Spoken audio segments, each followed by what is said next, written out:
Good morning, students, and welcome back to your economics learning classes. Today, we will discuss some topics of chapter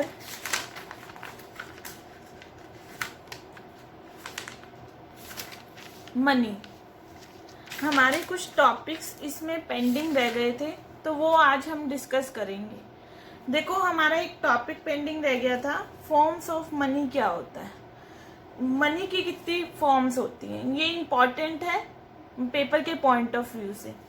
देखो, हमारे क्या होते हैं, एक तो फेट मनी होता है और एक फिड्यूशरी मनी होता है, एक फुल बॉडीड मनी होता है और एक क्रेडिट मनी होता है. देखो, फेट मनी कौन सा मनी होता है.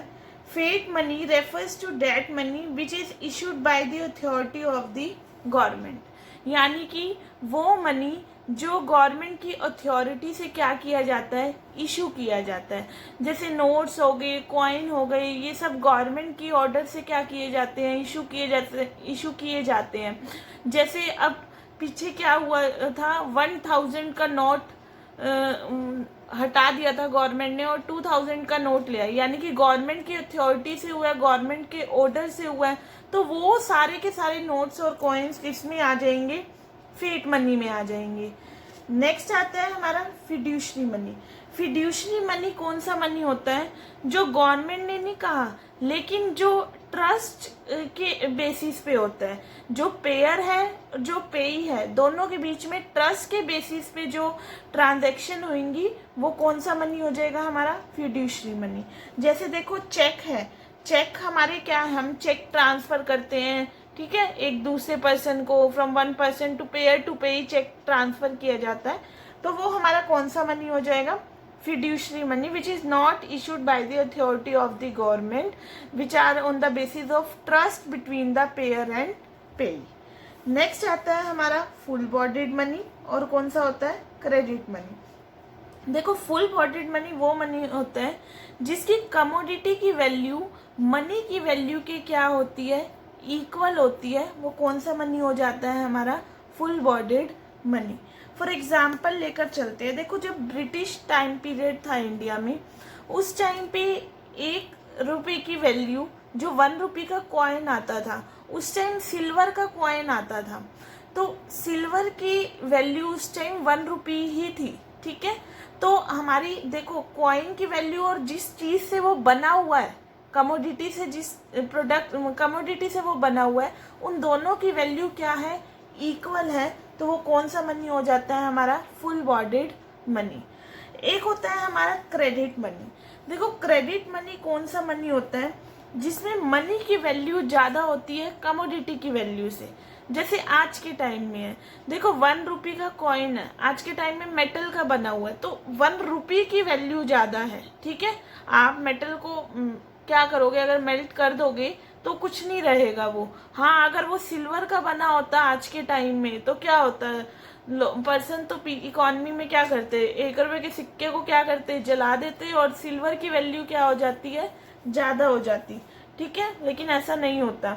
तो क्रेडिट मनी कौन सी मनी होती है, जिसमें मनी की वैल्यू ज़्यादा होती है कमोडिटी की वैल्यू से, तो वो होती है हमारी क्रेडिट मनी. तो ये थी हमारी फॉर्म्स ऑफ मनी. एक टॉपिक और पेंडिंग रह गया था आपका. देखो, ये भी इम्पॉर्टेंट है 1 मार्क्स के पॉइंट ऑफ व्यू से. बैंक मनी क्या होती है और हाई पावर्ड मनी क्या होती है. देखो, बैंक मनी क्या होती है, it refers to demand deposit और checkable deposit of the people with the commercial bank. जितनी भी डिमांड डिपॉजिट होगी या चेकेबल डिपॉजिट होगी, किसके पास, कमर्शियल बैंक के पास, पब्लिक की. आपको पता है डिमांड और चेकेबल डिपॉजिट कौन सी होती है, विच कैन बी विड्रॉन. हम मनी किसी भी टाइम उसमें निकलवा सकते हैं और मतलब कि विड्रॉ करा सकते हैं. तो वो कौन सी मनी हो जाती है, बैंक मनी, ठीक है. तो इसमें क्या होता है, जितनी भी हमारी डिमांड डिपॉजिट होएगी, जितनी भी चेकेबल डिपॉजिट होएगी कमर्शियल बैंक के पास, तो वो कौन सी मनी हो जाएगी, बैंक मनी. एक होता है हमारा high powered money. High powered money कौन सी मनी होती है, देखो इसके अंदर कुछ पॉइंट्स हैं, वो हम इंक्लूड करके चलते हैं. देखो, पहला आता है इसमें currency held by the people. यानी कि जो करेंसी पब्लिक के पास है, जो पैसा नोट्स और कॉइन्स किसके पास है, हम जैसी पब्लिक के पास है, वो हाई पावर्ड मनी में इंक्लूड होगा। एक इंक्लूड होता है इसमें volt cash of commercial bank. Volt cash आपको पता है क्या होता है, जब कमर्शियल बैंक क्या करता है, इमरजेंसी के टाइम पे क्या करता है, पैसा रखता है, ठीक है, ताकि कल को रिजर्व बना के रखता है, कुछ भी फाइनेंशियल क्राइसिस आ जाते हैं तो वो पैसा काम आ जाए, तो वो भी हाई पावर्ड मनी में क्या होता है, इंक्लूड होता है। थर्ड वन इंक्लूड होता है cash reserve of commercial bank with the RBI. जो सीआरआर रखता है, एसएलआर रखता है, वो आरबीआई के पास, वो भी हमारा हाई पावर्ड मनी में क्या होगा, इंक्लूड होगा।